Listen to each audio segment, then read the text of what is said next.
Welcome to the Tammi Mac Late Show on Fox Soul. I am Tammi Mac, and happy Inauguration Day.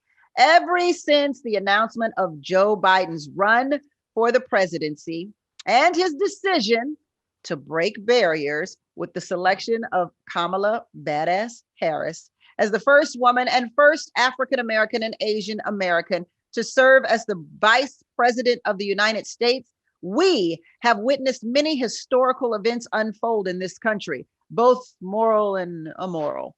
The election inflamed social, racial, and political division in America, and we've experienced the anger and pain caused by the coronavirus pandemic, the brutal killing of George Floyd and many others, and the attack on the United States Capitol, provoked by Donald Trump supporters. And now, with the exit of former President Donald Trump and the entry of our 46th President of the United States, it is time to heal. Turn the page to a new chapter in American history. Tonight, because we're covering an inauguration like no other inauguration, I have invited my Friday panelist of guests to discuss this historic day that will go down in history. We did it, Joe. The business of being Black tonight on the Tammi Mac Late Show is America's inauguration. Please welcome back to the show the co-founder of the Anti-Racism Kentucky Coalition, Dr. O.J. Oleka, comedian and filmmaker Alicia Cooper, and my Friday co-host, activist, and radio personality Dominique DePrima, and political analyst Ed Sanders. Why should Black people care about this inauguration that happened today? And go. Why wouldn't we care? We have every reason to care. The first Black woman vice president, the first woman vice president. Joe Biden is, was Obama's vice president. We have a history with him, and certainly the downside of the Trump presidency hit Black people harder than others. So this should be a day of celebration, and it should be a day we should care deeply about. Ed.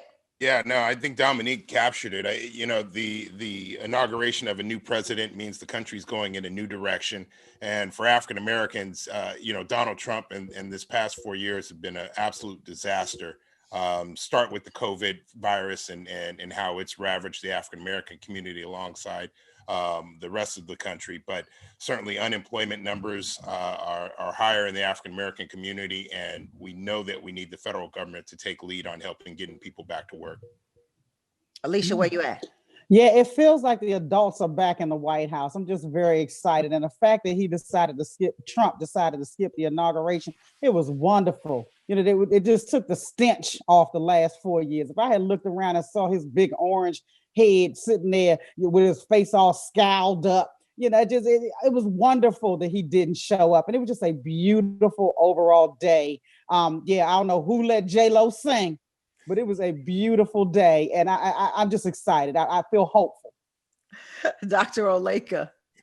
Well, Joe Biden is certainly an interesting figure within the Black community, as was already mentioned, the vice president to the first Black president, the president with the first female president or vice president, who of course is a Black woman. So Joe Biden certainly has a certain place in the hearts of Black Americans, but I would be remiss if I didn't mention unemployment up until the coronavirus within the Black community was the lowest it had ever been on record under President Trump. I think that's important to say from a bipartisan perspective, that the Black community certainly has a lot to be hopeful for going forward, but we can't forget there were positives under the Trump presidency for the Black community as well. In the words of Trump himself, though, Dr. Oleka, what do we got to lose? What do we have to lose here, my brother?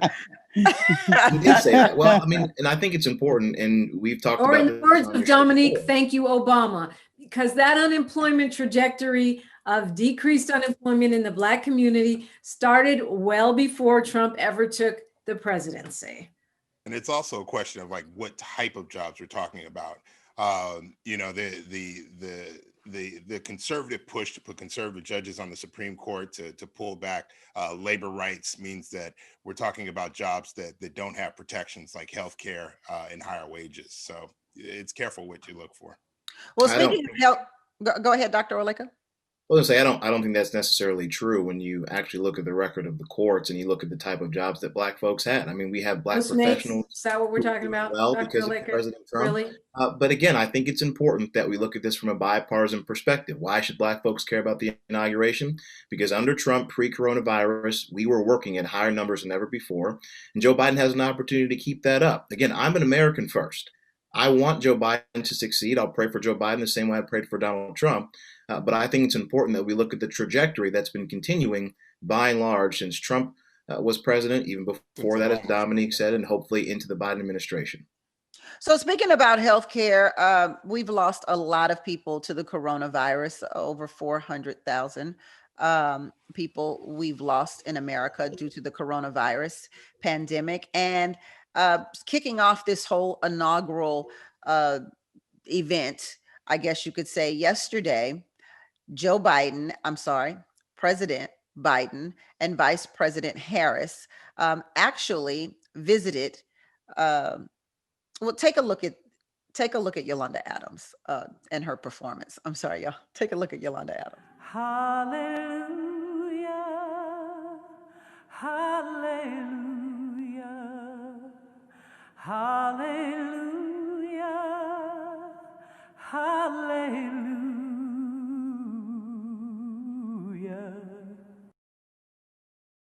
So yesterday, President Biden and Vice President Harris paid tribute to the 400,000 people who died during the pandemic with a national moment of unity. And they participated in the lighting of 400 lights around the Lincoln Memorial Reflecting Pool in memory of those who died, the first ever to honor the American lives that were lost. Do you think that this is a part of President Biden's administration? Will it be about empathizing with people and having a heart and some emotion? Obviously, President Trump never extended a hand to those who were affected by coronavirus during his last few months in office. What do you think about that? It's sad that we even have to debate whether or not empathy is something that makes sense in administrations, is that we're so used to not seeing it. I mean, that was such a beautiful moment, and those lost souls needed to be honored, and we can't act like it didn't happen and they don't exist. And I'm just so happy that we have an administration who's going to do the things that bring the country together and consider other people. And, you know, I thought that was gorgeous. Yolanda Adams was the right person for the moment, and it was powerful. It was powerful. And I was so happy that they did that because it was long overdue.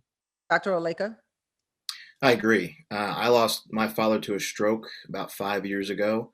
Anybody who's lost someone understands what that grief is like. Too many Americans have had to experience that this year unexpectedly. There's one thing that President Biden unfortunately understands: it is grief and it is sorrow. And there's one man who can lament with the country as we deal with so many people who have lost. It is Joe Biden. So for this moment, I think in the healing and the unity that's necessary, he's the right man for the job. Is he the right man for the job, Ed? Yeah, I think Alicia touched on it earlier. It's as if the grown-ups are back in Washington D.C. You know, when you talk about the coronavirus, first things first, you need this administration to acknowledge that it is real, that it has taken American lives, and that the federal government has to do something about it, and that the federal government can do something about it. Those are all elements that Donald Trump either didn't do or struggled with. And it's about time that the country is not run by, QAnon theories, that it's a hoax out there. It'll, vanish, it'll go away by summer, all that sort of stuff. You have to take proactive action, and it takes planning and it takes execution. And I think last night was the first real understanding that this administration is going to take action on COVID. Dominique? Yeah, I mean, I think there's this role of the comforter in chief that presidents have traditionally embodied, which Donald Trump, I'm sure, when Barron had COVID, I'm sure he comforted him. But as far as comforting the nation, he hasn't been able to do that. And I think that is one of Biden's strong points, is that he is empathetic. And as Dr. Oleka points out, he has dealt with loss in his own life. That's going to be a great starting point, because so many people are grieving, and just being acknowledged and told you're not alone and you will not be forgotten. That's powerful. I don't know that President Trump comforted Barron. I don't know that President Trump That might have been a stretch. comforted. I don't know that he comforted himself when he had the coronavirus, because he was out and about and making swirls around the hospital, the Walter Reed Hospital, when he was suffering with COVID. So I'm not sure that that sympathy was something that he thought was even needed when it came to the coronavirus. I mean, he came out of that wanting to wear a Superman T-shirt. So And when he found out, hold that thought, Alicia. We'll be right back on the Tammi Mac Late Show on Fox Soul. Let's go to the Soulmates and see what they're chiming in on. Deborah Green says, "It's now or never. Happy birthday," and many more. Whose birthday is today? I'll claim it. Happy birthday, Justin. Keep them coming. Thomas Dodson Jr. says, "Thank God we've won the House and Senate. Now we can have an agenda without any complications." And to that, Raymond Scott says, "We?" That's what I'm saying, Raymond Scott. And then RJ Renee said, "Oh, they're saying happy birthday to Fox Soul." Thank you. It is, yes, our 1-year anniversary. So happy birthday to Fox Soul. You know, when you're working, you're just happy to be working. You try not to count. You try not to count the years. You're just like, Lord, just let it last. Lord, just let it last. So let's move into something else that was pretty significant during this inauguration, and that was the performances. Alicia, you kicked it off talking about J-Lo. I saw someone on Instagram saying, "Thank you, J-Lo, for that fine Disney performance." Why y'all hating on J-Lo? She looked damn good. Oh, she always looks good, but J-Lo made it about J-Lo. I just want to know who her representation is, because I can't even get booked for stuff I'm qualified for. And she can get booked for any daggone thing. I said, Lord. Let's get loud. I said, "Wow, are we breaking into the Let's Get Loud?" And it would have been all right if she could sing. So I'm like, Lord, yeah, go ahead. I was like, was Celine Dion busy? Well, we did have Lady Gaga, but I felt like J-Lo got a little emotional. Did you detect that, Dominique, when she was saying, this land is your land, this land is my land? Yeah, well, I mean, if you look back to her Super Bowl performance, that's one of the themes that she was really bringing out, was what it is to be Latinx in America, be American. And I think under the Trump presidency, be marginalized, be called a rapist and a murderer and everything like that. She came out with her Puerto Rican flag, big and proud, in the Super Bowl. And I think she was representing for those people who feel like they have been stereotyped right out of the American dream. And discriminated right out of the American dream, whether they're dreamers or American citizens who are of Latinx descent. Yeah. Go ahead, Ed. And I was going to say, it's also important to realize that there's also like this thumbing the nose back at Trump, right? The way he treated Puerto Rico after the hurricane, and that was one of those markers in the Trump administration about really just how evil he is. I'm glad to see her sing it. The question of, this land is my land. I think the issue of Puerto Rico as a state will be up at the forefront over the next couple of years again. And so hopefully it fuels some change there. How you liking J-Lo, Dr. Oleka? Well, I think she was fine. I think it was interesting, though, that she was so excited about this particular moment. I do think it's important, though, again, as we separate out how this is being portrayed, the Republican Party, by and large, didn't castigate all the Hispanic community or everybody who identifies within that community as something that was awful. I think the president actually won Cuban Americans in a pretty healthy margin in Florida by talking about the different issues that were important. So I think, again, with the Biden administration, what they have to do is try and unify. And if they're going to be doing that, I think with folks like J-Lo, with the incredible performance like Amanda Gorman, if that's going to be the tenor, I think that's positive. But if they try to be divisive right out of the gate, I think that's where they're going to have a lot of trouble. Well, Lady Gaga, all I want for Christmas is her microphone. Uh, she was amazing. She looked good. She sounded good. And then she even got emotional. Do we have a problem with Gaga, Alicia? No, I actually liked Gaga, but I'm a Gaga fan anyway, so I'm a little, partial about that. But I thought she did well. I thought she sounded pretty good. She looked great, and I liked all the performances that we've seen. So then let's talk about the performance that has gone viral, and that is the inaugural poet Amanda Gorman's poem, "The Hill We Climb." What an amazing construct of words that she laced together for this country. I mean, it touched on the theme of President Biden. I got to get used to saying that. It touched on the theme of President Biden and what he talked about throughout his campaign, even the darkness coming into the light. She talked about unity. She talked about how great this country is. And it even made me look from a different perspective. I think what blew my mind was when she said, we're not a broken country that needs to be fixed. We just aren't finished yet. And I thought, wow, that's it in a nutshell. We just aren't finished. And she talked about how that means we have to keep working. We have to keep working, and we have to be a country of purpose. And when we find that, we will become united as one. Dr. Oleka, you spoke about Amanda Gorman, so go ahead. Well, I think what was so beautiful about her words, one is the fact that she's young. I mean, this is somebody who's in the next generation of our country, who is hopeful, who is inspirational, who believes in the United States, despite the difficult past that we have and the tumult that certainly has gone on over the past few years. So the fact that you've got someone like her, this young Black woman who can believe in our country still, that's the essence of our great country. That's the essence of America. It wasn't a political poem, which it certainly could have been.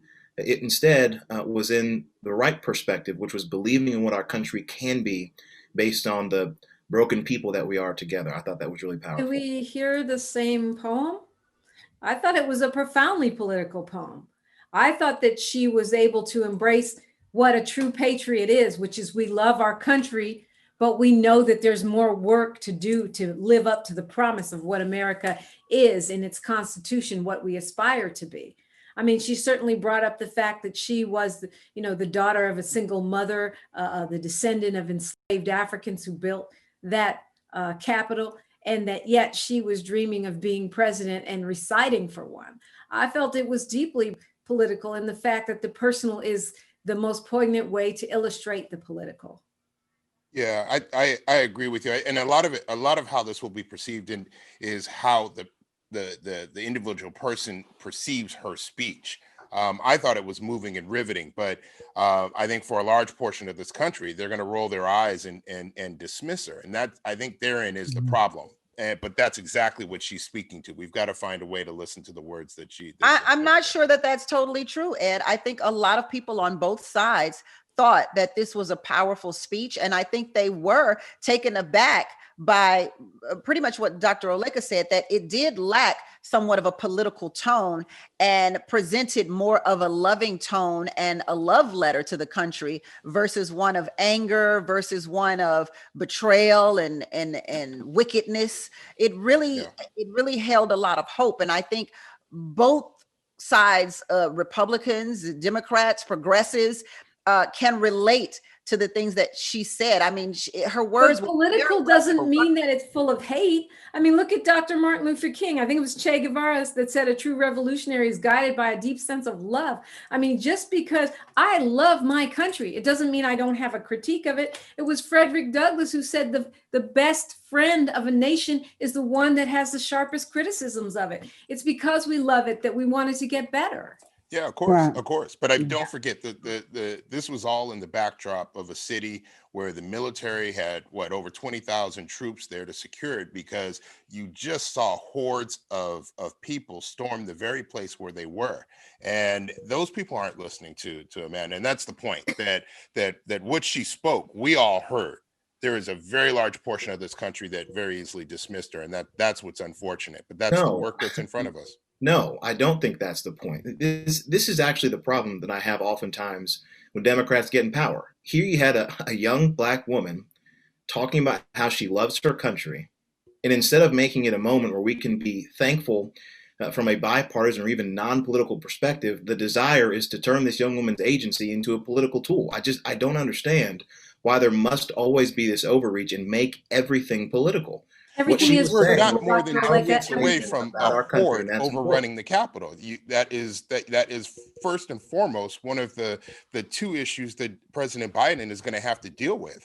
He's going to have to deal with COVID, and he's going to have to deal with the fractured country.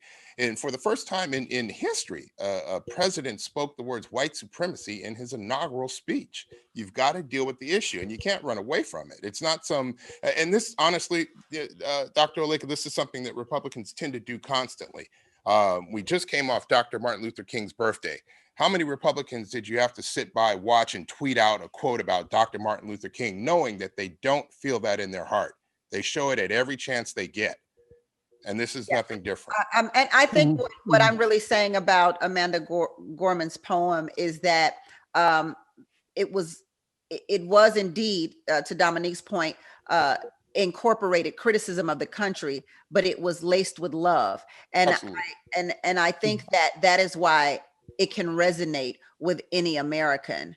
And I feel like the poem was absolutely beautiful. And all I kept thinking was Dr. Maya Angelou is definitely smiling from above. This young lady did a great job.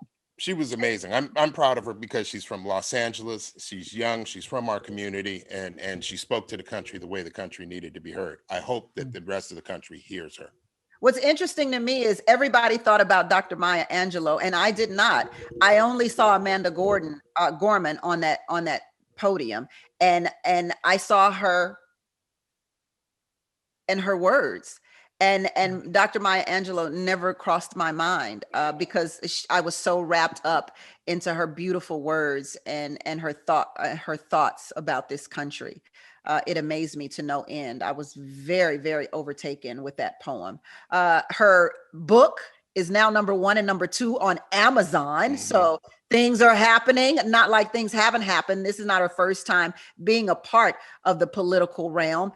She's done poems for Barack Obama. She's done poems for several people who are inside of the White House and the Capitol. And it was Dr. Jill Biden that asked her to perform at the inauguration. So she's always been a part of this political spectrum. And we hope to see her in 2036, as she says, running for president. We're going to take a quick break, and we'll be right back on the Tammi Mac Late Show on Fox Soul. If you want more of this content, you can log on to foxsoul.tv, or you can download our Fox Soul app. You can go to Fox Now, Fire TV, Roku, Tubi, Zumo. You can go to Apple TV, caffeine.tv. And of course, our soulmates are weighing in live on YouTube. So Therese says, now let's talk about the amazing 22-year-old Amanda Gorman. I think we've been there, done that. So there you go, Therese, just for you. Beverly Alexander says, I listened to Amanda's poem 5 times and I have it saved in my playlist. All right now.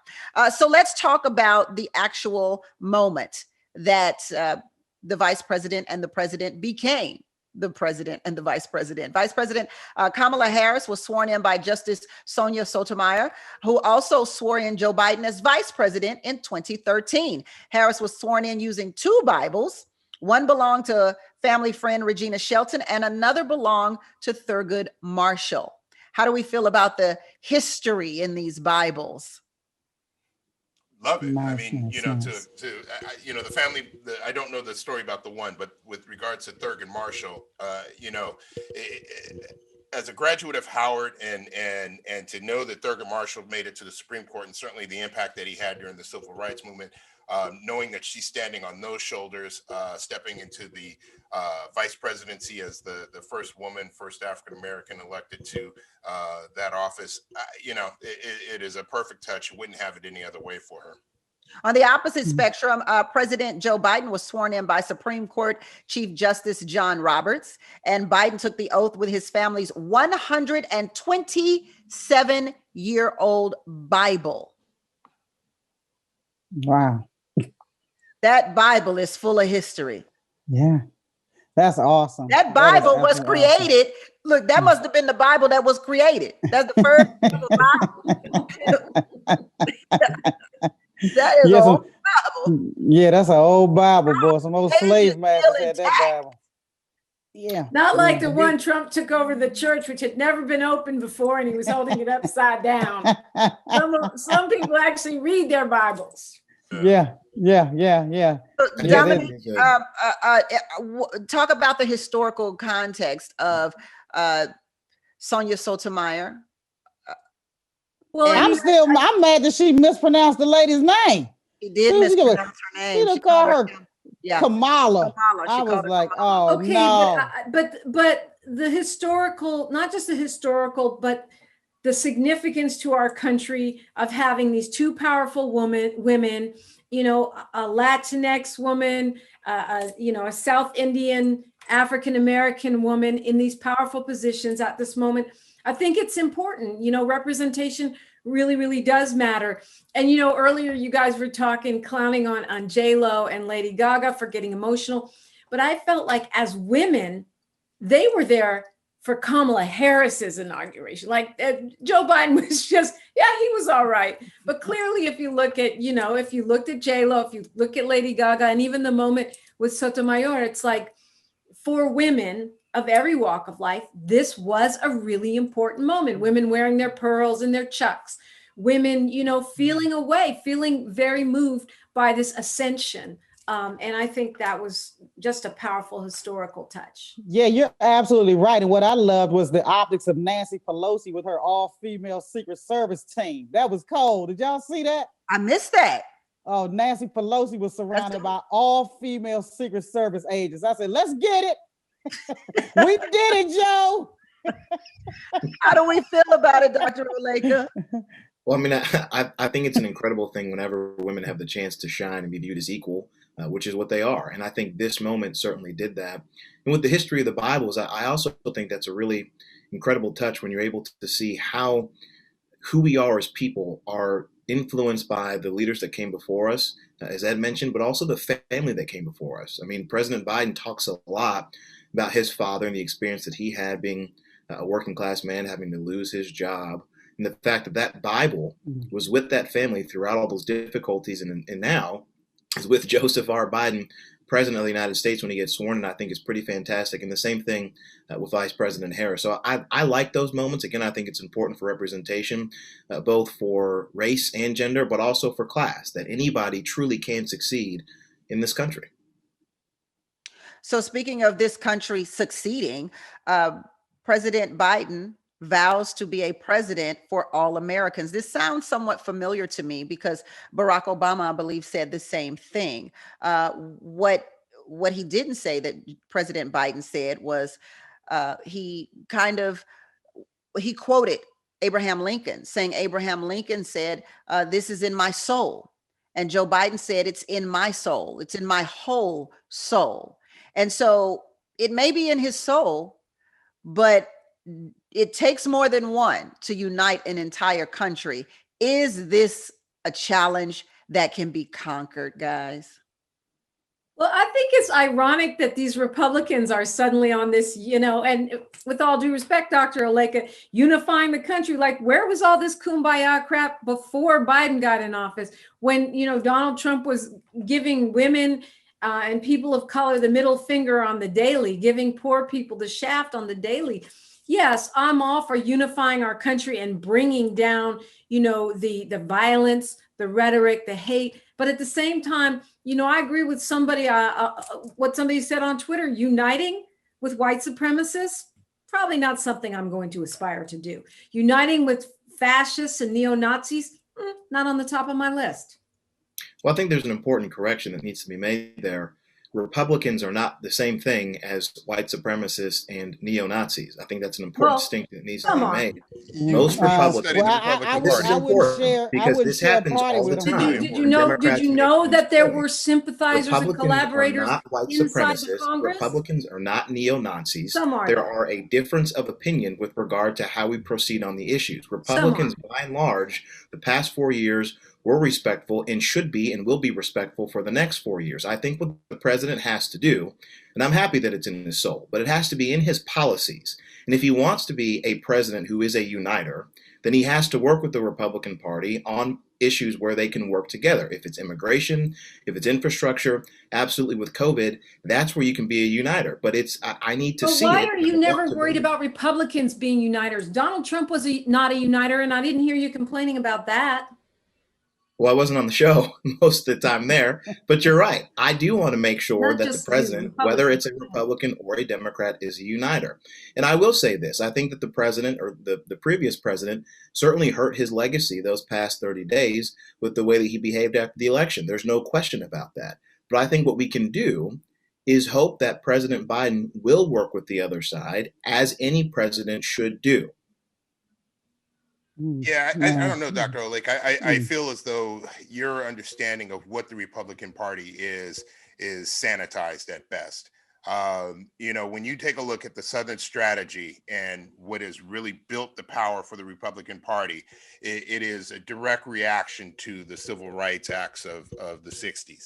And that has everything to do with race, and that has everything to do with their orientation towards keeping white supremacy in place for this country.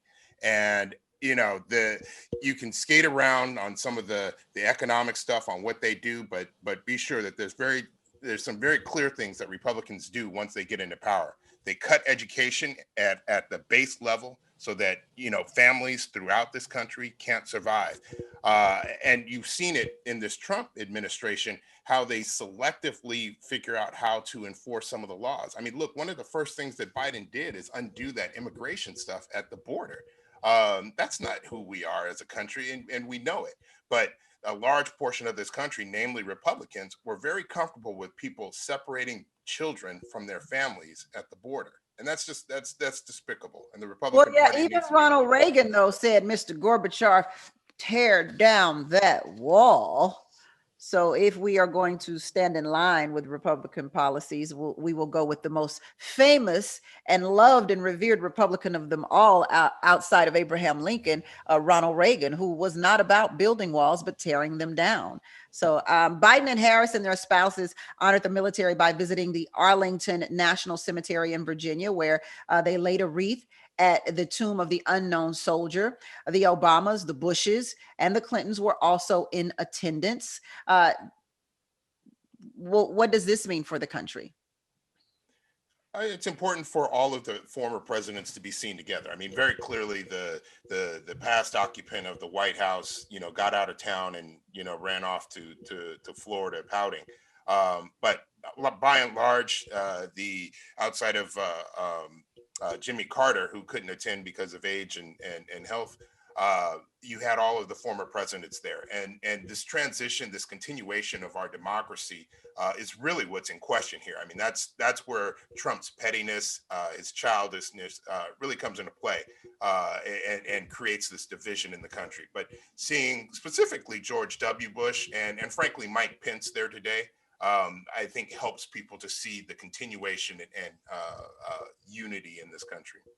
Yeah, a lot of people were talking about Clinton and whether President Clinton was asleep at the inauguration or not. I say I give him a pass. He's been to 8 inaugurations. He know what's going to happen. If he take a little nap, it's all good with me. We're going to take a quick break, so come right back. It's the Tammi Mac Late Show on Fox Soul. Welcome back to the Tammi Mac Late Show on Fox Soul. So now let's talk a little bit about all of the pomp and circumstance that happened after the inauguration. Joe Biden and Kamala Harris's alma maters performed, the University of Delaware. And then, of course, Howard's Drumline. So what do we think about the performances here? It kicked off the virtual parade across America. I mean, look, it's great. Howard's Marching Band Showtime, outstanding. Always the draw. It's really the reason why I tuned in after the inauguration. But hard to see that parade in the context of the empty city. But happy to see Showtime rolling. Yeah, good point. It is very difficult to see all of that happening, but no one able to see all of that happening in a real sort of way. And I kind of feel bad for President Biden because he waited all this time to become president and then nobody could come to the party. You know, Yeah. it's just I'm like, dang, why you gotta give my man the shaft? He hung in there like a trooper. He became president, and now can't nobody come see him do his thing. Yeah. Yeah, No, he's and he did some 78 creative years things. old. Yeah. I did watch on just sort of the late portion of the evening the greeting that he gave to folks from the Lincoln Memorial. I thought was really well done. He stood under the words of Lincoln's second inaugural speech, which is one of those speeches that even if you're not political, you should take the time to read it. It's one of the best speeches in American history. I thought he did that well, but this allowed him to be more creative than you could be in the past. President Biden arrived at the White House. What do you think? Look, you know what's interesting to me is the normal traditional exchange of power, a transfer of power did not happen where we saw Trump and Biden in the White House together walk out and Biden kind of wish him a farewell on the helicopter. None of that happened, but I thought doesn't really matter because Biden, if anybody knows the White House, it's Biden. You know what I mean? Like he's the one person who could have become president that he really doesn't, he don't need nobody tell him how it goes. He is prepared for the job. So how do you feel about him arriving at the White House, but without the traditional portion of that happening, Dominique?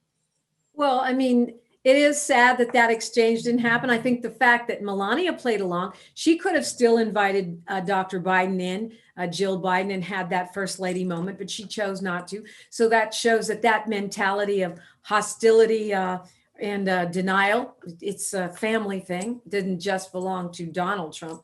But, as you said, the Bidens know their way around the White House. I'm glad that they spent over $125,000 deep cleaning it so that the entire family wouldn't get COVID. And I think, I do think there are some things that we are not seeing that are hindering the transition, right? The fact that he didn't get a running start on getting any of his cabinet members placed in position. The fact that he didn't get that intelligence until later, and that there was so much obstruction and continues to be so much obstruction by Trump people of a Biden administration. I think America pays the price for that, but luckily I think we'll overcome it. Yeah. Vice President Kamala enters the Eisenhower Executive Office building. Now, that transfer of power did happen. Not to the normal extent, obviously, but we did see Pence and his wife have an exchange with Vice President Harris and her husband, and we watched them lead the Pences off into the SUV. So there was some sort of transition of power in a peaceful manner, in a cooperative manner. So how do we feel about that, Dr. Oleka? Well, we feel good. I mean, this is the exact type of thing that you want to see if you are an American. The fact that Vice President Pence did his job, he did his duty. And we've talked about this before on this show. There have been threats on his life. During the Capitol insurrection, people were 90 feet away from potential harm to the vice president. He could have easily said, look, I'm not up for it. I'm going to walk away. I'm not going to be involved. In fact, he could have gone to President Trump's outgoing event, but he chose to go to the inauguration and do these things. I think that's important. I think that's a positive message it sends to the country. I think it's a good statesman thing for Vice President Pence to do. And I'm happy he did it. The best thing about our transition in this country is that it's peaceful. And we were able to show that today to the rest of the American people, which I think was great. Although I don't know how peaceful it really looks with over 25,000 National Guards and military surrounding the place, and the mall being boarded up like it was, and the city of Washington, D.C. nearly shut down. So I don't know that peace would be the exact word to describe what happened today, because it should not have been that way. And we also have to blame the coronavirus a little bit for that as well. Ed, you want to talk about the transfer of power when it came to Vice President Pence and Vice President Harris? No, I think I think for Mr. and Mrs. Pence, it was an incredible show of humility and grace. That had to be an incredibly difficult couple of hours for them to stand there. I can only imagine the things that were being said, or just the eyeballs on them and how they felt. I thought they acquitted themselves well. I thought it was right for President Biden to acknowledge his presence as he opened up his inaugural speech. Look, it is what it is. Trump tried to kill him. He sent a bunch of racist Republicans down the street to try to kill him. So I'm pretty sure he's through with Trump. My, we like Twitter. We're gonna have to put a label up under you now. I don't know if that was factual, but okay. That was all I hear them facts. saying, "Hang Mike Pence." Hang Mike Pence. That was all facts. Trump did not say that. Now, Trump didn't say But that. that was the MAGA mob. And then his Yes. boss, look, if my boss, encourages people to kill me, even if he doesn't actually hire them, and then he doesn't call me and say, look, I'm sorry you had a brush with death at the hands of my fans, that's problematic for me. Like, at least call and say, you okay, dude? It is problematic, Yeah. That's problematic. But that's the chaos president. The chaos president strikes again. If he's not creating chaos, he's not breathing. So let's talk about a president who doesn't want any chaos, even within his administration, within his staff. He says you will be immediately fired if you bring the drama up in here. I want to talk about, how do you think Joe Biden will be as president of the United States? I think, again, you're going to see a presidency like you're used to. Today was sort of day one, and the first thing you saw out of them was a press briefing. And we haven't seen a press briefing in what years? I don't even know how long. So I remember it's when Sean. I forgot that you have them. Completely forgot that you have them. Right, and day one he's holding a press briefing, and so there's a lot of work to do. Dominique alluded to it. Biden's secretaries and undersecretaries need to be put in place. You need the Senate to get going on those confirmations. It clearly will take a couple of weeks to get everyone in place, up and rolling. But by executive order, you see that he's already acting, and you're going to see, hopefully, I think, and I think you will. You're going to see an orderly progression, some new legislation proposed and then enacted. You're going to see the country work the way it should. So when we come back, I want to talk about some of the gaffes that happened at the inauguration and some of the viral moments that this inauguration made. We're going to end on a happy, fun laughter moment. This is where Alicia shines the most. We'll be right back on the Tammi Mac Late Show on Fox Soul. I just have to acknowledge that Trump freed a lot of hip hop artists. I couldn't let the night go by without mentioning Lil Wayne, getting that pardon. You know what I'm saying? Yeah. And Kodak Black getting that pardon, and then the dude from Death Row got a pardon, and the dude from Rockefeller getting a pardon.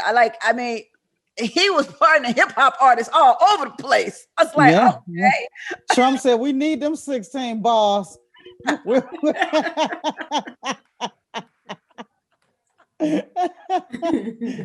let's talk about Trump label.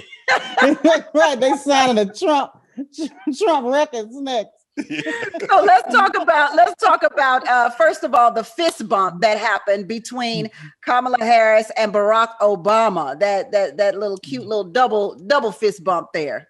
Yeah. Yeah, Barack gonna get in trouble again. No, that was cool though. Look, it's one of these scenes. It's one of those endearing pictures that's gonna last forever. As an African American in this country, that's one of the best you can get. And then another viral moment was Michelle Obama's hair. #laid. All you had to do was #laid, literally, and everybody talked about how laid Michelle Obama's hair was. She looked completely different at this inauguration than she did 4 years ago. That's for sure. If you can remember that little swept-back ponytail, that little I don't give a damn ponytail she had. Let's get the hell up out of here, ponytail. Yeah, she Y'all had that. have I'm to tell me if I'm depressed. getting in trouble here, but I feel like Michelle outdressed the bride at the wedding. Yeah. Oh, her easily. outfit, all the commentary on her outfit. What was her designer? Sergio Hudson. That certainly her And hair. Christopher was the other designer. Was the designer the burgundy outfit, and I think Sergio did a. Oh no, I'm sorry. I'm thinking of my bad. You're right. I'm thinking of Kamala Harris's outfit. Sergio also did her outfit as well. So you're Yeah. right. Yeah. Yeah, Michelle looked great. She did not look depressed this time. Yeah, she was like, let me get my hair done. Let me step out. Like this was a completely different Michelle 4 years later.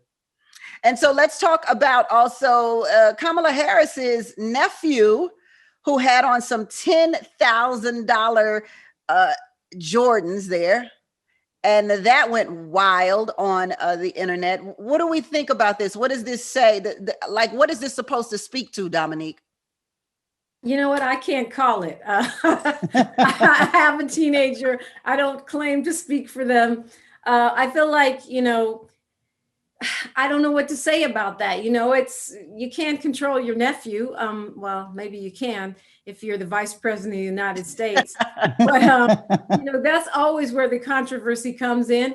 The younger generation being in the spotlight like this, I always marveled at how Sasha and Malia were so perfect. For 8 years. I have a child, just one, and there's no way we would make it through 8 days, let alone eight years. So I was like marveled at that. And I love that, that Biden's granddaughter said that they were going to turn to Sasha and Malia for guidance because they are the experts on how not to make controversy come upon your parents or aunt in this case. But most kids can't do that. Yeah, they were Dior Jordan 1s. Woo. And they were about $10,000. But, I always say when you never know if someone gifted him those shoes or he really paid for them, because if you're going to wear them like an inauguration, that would be the place to wear them. Yeah. Well, he gonna need his own Secret Service detail. Somebody gonna chop them right off his feet. He definitely don't have to worry about nobody stepping on his toes. Everybody's 6 feet away. And so finally, my favorite viral moment of today's inauguration, Bernie Sanders. Bernie Sanders has been plastered and memed all over every portrait possible. I mean, they say Bernie Sanders came to the inauguration like, okay, inauguration, go pick up my clothes from the cleaners, go pick up the apples. Oh my God. They called out Bernie. Bernie is a perpetual meme. He doesn't even mean to be, but I love it. I love it when he shows up because Bernie half the time look like he don't know what the hell going on. It's like his weekend at Bernie's. I'm like, is he dying? They to drag his ass to the inauguration. He and does prop his ass up. They be propping Bernie what ass it looks like. Well, thank you so much. Just a little note on Kamala's Harris, on Vice President Harris's nephew-in-law. He's the head global partnership at Facebook, and those sneakers were $2,000, but apparently now sell for $10,000. So there you have it. Okay. Good to know. Yeah, thank you so much for being on the show, everybody. I will see you on Friday. And until tomorrow, to all you soulmates out there, it's a blessing to be in your box on the Tammi Mac Late Show on Fox Soul. Bye, y'all.